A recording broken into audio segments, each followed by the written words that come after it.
খান, Bangla news TV থেকে বলছি। ঢাকার আইন শৃঙ্খলা অত্যন্ত অবনতি হয়েছে। ঈদের মার্কেটের লোকজন যেতে পারছে না, রাস্তাঘাটে ছিনতাই হচ্ছে, মহিলাদের বাজার করা অনিশ্চিত হয়ে গিয়েছেন। মহিলারা বাজারে গেলে অনিশ্চয়তার মধ্যে থাকেন, একটুখানি ডার্ক হলে চিন্তায় হয়, কুন্দগম হচ্ছে। এই প্রসঙ্গে আমরা সরাসরি কথা বলছি তাহিয়া পাপড়ির সঙ্গে। তাহিয়া পাপড়ি এই রিপোর্টটা ফাইল করছেন ঢাকার থেকে। পাপড়ি, আসসালামু আলাইকুম, আছেন আপনি? ওয়ালাইকুম আসসালাম। জি জি, হ্যালো। হ্যাঁ, বাংলাদেশের আইন, হ্যাঁ ঢাকাতে বাংলাদেশের আইন শৃঙ্খলা পরিস্থিতি যেভাবে ভেঙে পড়েছে, সরকার জনগণের নিরাপত্তা দিতে ব্যর্থ হচ্ছে। আর এদিকে লাগাতার খুন, গুম, গণহত্যা লেগেই আছে। ঈদকে সামনে রেখে জনগণের ভোগান্তির শেষ নেই। ঢাকা শহরে বাংলাদেশের বিভিন্ন স্থানে চুরি, ডাকাতি, চাঁদাবাজি, ছিনতাই আরো অনেক বেড়ে গেছে। অ্যাপারেন্টলি মনে হচ্ছে যে রাষ্ট্র চরম ব্যর্থতার দিকে যাচ্ছে।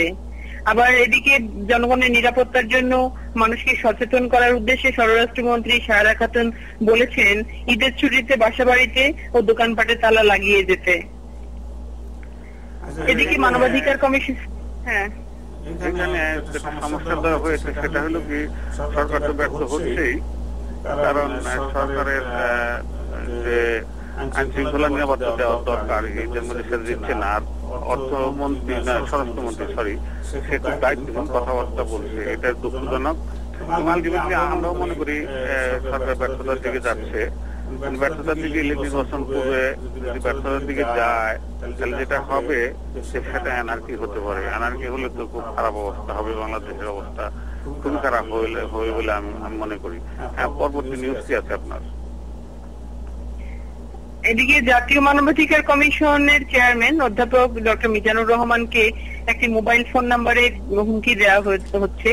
তো হুমকিদাতারা তাকে অশালীনভাবে SMS পাঠাচ্ছে। মানবাধিকার কমিশনের এক সংবাদ বিজ্ঞপ্তিতে জানানো হয় কয়েকদিন ধরে তাকে হত্যার জন্য হুমকি দেওয়া হয়। মানবাধিকার কমিশনের চেয়ারম্যান অধ্যাপক ডক্টর মিজানুর রহমানের যেখানে নিরাপত্তা নেই, সেখানে সাধারণ জনগণের কিভাবে নিরাপত্তা দেবে সরকার, এমনটাই সর্বসাধারণের চিন্তা আর কি, প্রশ্ন এমনটাই প্রশ্ন সর্বসাধারণের। কুদ্দুস খান, এটা তো আসলে ঘটনা হলো মিজানুর রহমানের কাছে সত্যিকারই কষ্টকর হয়ে যাচ্ছে, কারণ মিজানুর রহমান মানবাধিকার কমিশনের জন্য চেষ্টা করছেন। নারীদের হত্যা হচ্ছে, তারপরে কি র্যাব কাউকে একজন নিজাম নামক একজনের পার্কে গুলি করেছিল, এর কোনো বিচার হয় নাই। আমরা দেখতে গেলে চলছেই বরাবরই। মিজানুর রহমানের কাজটা অত্যন্ত কষ্টকর হবে। আমরা মিজানুর রহমানের কাছে সমবেদনা জানাচ্ছি। আমরা মনে করি যে সরকারের এই দিকে লক্ষ্য রাখা উচিত। সবকিছু দেখে মনে হচ্ছে সরকার ব্যর্থতার দিকে যাচ্ছে। কাজেই সরকারের উচিত, হাসিনা সরকার নির্বাচিত সরকার অনেক ভোট পেয়ে আপনি ক্ষমতা এসেছেন, আমরা অনুরোধ করবো আপনি নির্বাচনের পূর্বে আইন শৃঙ্খলা যতটা সম্ভব নিয়ন্ত্রণে আনার চেষ্টা করেন, তা নাহলে কিন্তু দেশের অবস্থা খুব ভালো মনে হচ্ছে না। আর আপনার অবস্থা কতটা ভালো হবে সেটা আমরা নিশ্চিত না। তারপরে কি আছে আপনি?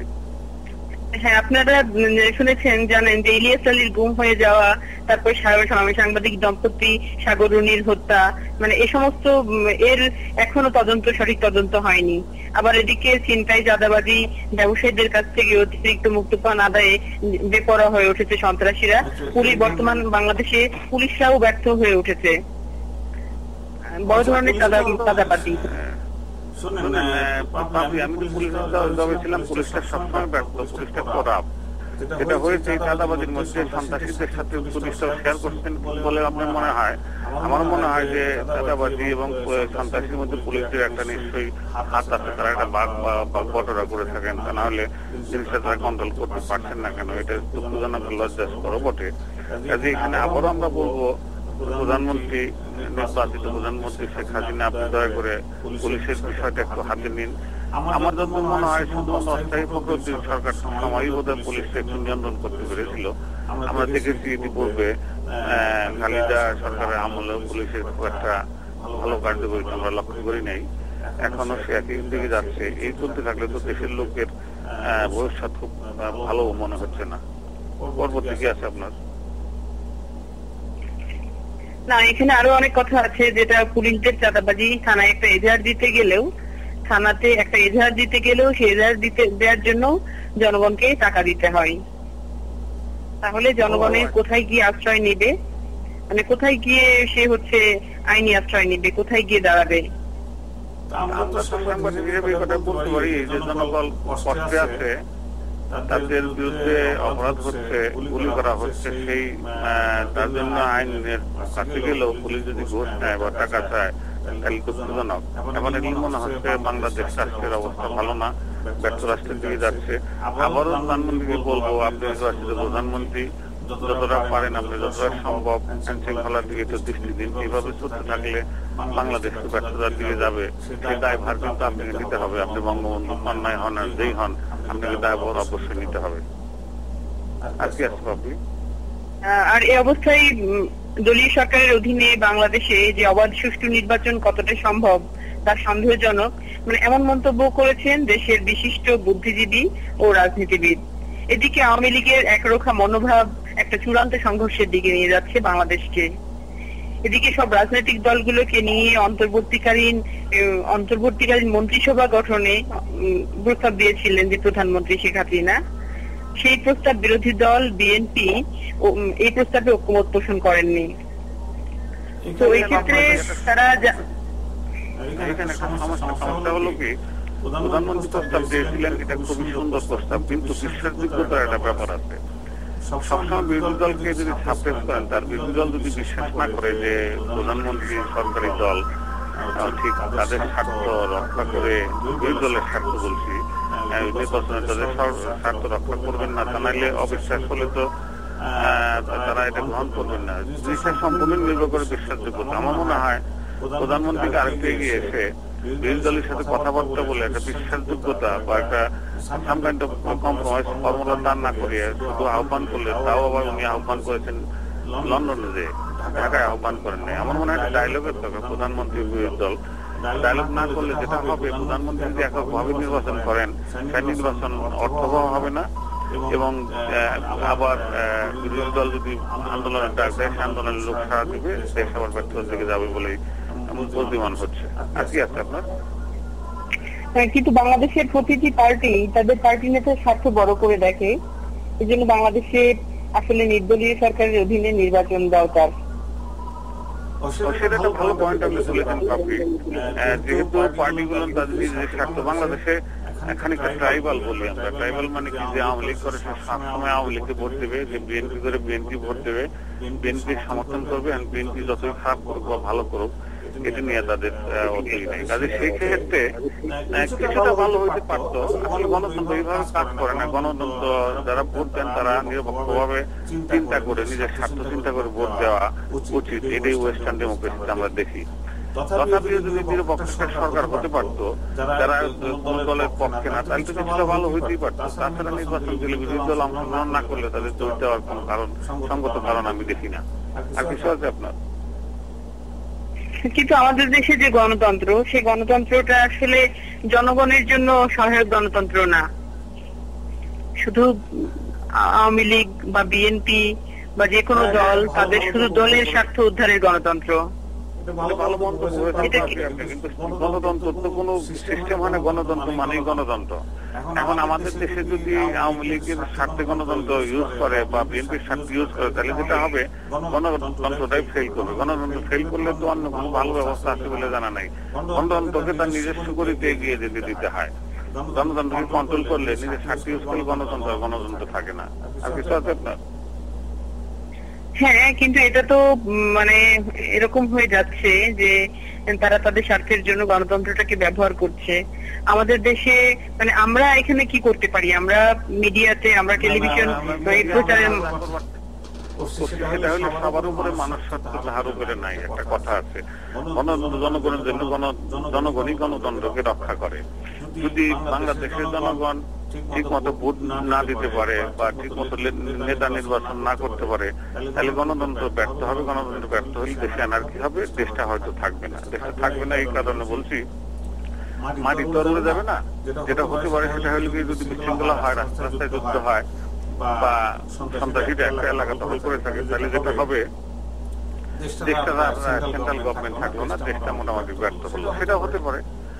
এটা গণতন্ত্রের জন্য যে শুধুমাত্র বিএনপি আওয়ামী লীগ দায়ী তা না, আমাদের দেশের জনগণ অনেকটা দায়ী। কারণ জনগণকে ঠিক মতো নেতা চুজ করতে হবে, ভোট দিতে হবে। অন্যের কথায়, ভাইয়ের কথায়, দাদার কথায় বা বাপের কথায় বা স্বামীর কথায় ভোট দিলে সেখানে গণতন্ত্র কার্যকরী হয় না। আর কিছু আছে আপনার? হ্যাঁ, বাংলাদেশের দুটি প্রধান দল, শক্তিশালী দল, একটা হচ্ছে আওয়ামী লীগ এবং অন্যটা হচ্ছে বিএনপি। তো এই দুটি দল যদি নির্বাচনে না যায়, দেখা যাচ্ছে যে আওয়ামী লীগের অধীনে নির্বাচনে গেল না বিএনপি, আবার বিএনপির ইয়েটা মেনে নিল না যে সে দলীয় সরকারের অধীনে নির্বাচন করবে এবং এখন সর্বদলীয় সরকারের কথাই বলছে। তো এই ক্ষেত্রে তো নির্বাচনের কোনো সম্ভাবনা এখনো ওইভাবে দেখা দিচ্ছে না। আমার যেটা মনে হয় আলটিমেটলি সম্পূর্ণটাই বিশ্বাসযোগ্যতার উপর নির্ভর করে। বিএনপির দায়িত্ব আছে, মানে বিরোধী দলের দায়িত্ব থাকে গণতন্ত্র কার্যকরী করার জন্য। সেখানে সরকার পক্ষের দায়িত্বটা বেশি থাকে। সর্বপক্ষ যেহেতু তারা ক্ষমতায় আছে, তাদের উচিত হবে, শেখ হাসিনার উচিত হবে এক পা পিছিয়ে এগিয়ে যেতে, নিজের এগো ছেড়ে, নিজের দলের স্বার্থ ছেড়ে বিএনপির সাথে কথাবার্তা বলে কোনোটা সেটেল করা যায় কিনা। শুধু বিএনপি না, যে কোনো দলের সাথে কথাবার্তা বলতে হবে। বিএনপির কথা বলছে এই কারণে, কারণ বিএনপি দলটা বড়, সে যদি নির্বাচনে কোনো কারণ না যায়, নির্বাচনটা অর্থবহ হবে না। কারণ বিএনপির ব্যাপক সংখ্যক কর্মীও সমর্থক রয়ে গেছে, একই রকম আওয়ামী লীগের ব্যাপক সংখ্যক কর্মীর সমর্থন রয়েছে। এই দুটা পার্টি যে কোনো একটা পার্টি নির্বাচন না গেলে নির্বাচনটা আসলে অর্থবহ হবে না। এটা শেখ হাসিনা বা আওয়ামী লীগকে বুঝতে হবে। আর কিছু আছে আপনার? হ্যাঁ, তারপরে এদেশের জনগণের খুবই বলা যায় যে খুব নিম্নমানের জীবনযাপন করে। এদেশের খাবারে সবসময় ভেজাল, বিষ এগুলো আছেই। খাওয়ায় ভেজাল। আমি একটা গল্প শুনেছিলাম যে ওইটা নাটক দেখেছিলাম আর কি। নাটকে বলা হয়েছে যে একজনের ভালো খাবার আনতে হলে তার পেটের অসুখ হয়েছে। মানে বাংলাদেশের মানুষ খারাপ খাইতে গেলে এমনই অবস্থা, ভালো খেতেও পারে না। যাই হোক, ঘটনা হলো এটার জন্য সব সরকারের দায়ী করা চলবে না। সরকারের কিছু দায়িত্ব তো আছে, সরকারের এটা কন্ট্রোল করতে হয়, ফুড কন্ট্রোল করতে হয় স্ট্রিক্টলি। এটা সমস্ত মডার্ন বিশ্বে আছে। একই রকম ভাবে যারা ব্যবসায়ী, তাদের কিছু দায়িত্ব নিতে হবে। তারা যদি কম লাভ করে অনেস্টি বজায় না রাখে, তাহলে দেশের স্বার্থ রক্ষা হবে না, জনগণের স্বার্থ রক্ষা হবে না। এই সমস্ত দিকে আমাকে মনে হয় যে দেশটাকে বোধহয় উচ্ছন্নে যাবে, সেটাই মনে হচ্ছে।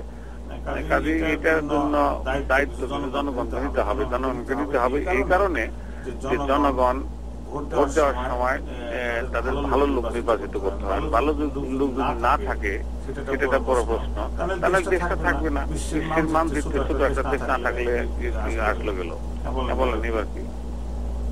হ্যাঁ, কিন্তু এই নিরাপত্তাটা যেমন বিএনপি সরকার দিতে পারেনি, বর্তমান সরকারও দিতে পারছে না। তো সরকার যদি আবার আসতে চায়, তাহলে সরকারকে জনগণের নিরাপত্তা নিশ্চিত করতে হবে।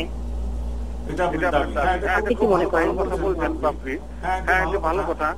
সরকার মানেই তো সরকার তাদের প্রতিশ্রুতি দিয়েই নির্বাচিত হন। কাজে সেই নির্বাচনের মধ্যে তাদের তো ডেফিনেটলি জনগণের নিরাপত্তা দিতে হবে, তাদের বেসিক যে নীতিটা পূরণ করার দায়িত্ব সরকারের। আপনি দেখে থাকবেন, আমেরিকায় বসবাস করি, আমেরিকার একটা লোক যদি কোনো করণে বিশ্বের কোনো দেশে আটকা পড়ে, তাহলে সমস্ত অ্যাডমিনিস্ট্রেশন কিন্তু ঝাঁপিয়ে পড়ে, ব্রিটিশও তাই করে। তাহলে সরকারের উচিত হবে যে জনগণের নিরাপত্তা করার জন্য তো সরকার, সেদিকে যদি সরকার ভূক্ষেপ না করে, তাহলে মনে হবে সরকারই না, এরা ব্যর্থ সরকার। এইটাই আমি মনে করি। এছাড়া তো আর কিছু এর বেশি কার কি বলবো বলেন? আমরা মিডিয়া, আমরা আমাদের কথা বলবো, এটা যদি জনগণ উপকার হয়। আর কিছু আছে আপনার? Bangla news TV Los Angeles থেকে প্রচারিত আজকের এই অনুষ্ঠানে উপস্থিত ছিলাম আমার তাহিয়া বাপরি। আমার আজকে আলোচনা করছি। আজকে যারা আমাদের আলোচনা শুনছেন তাদেরকে অনেক ধন্যবাদ। আপনাকে ধন্যবাদ।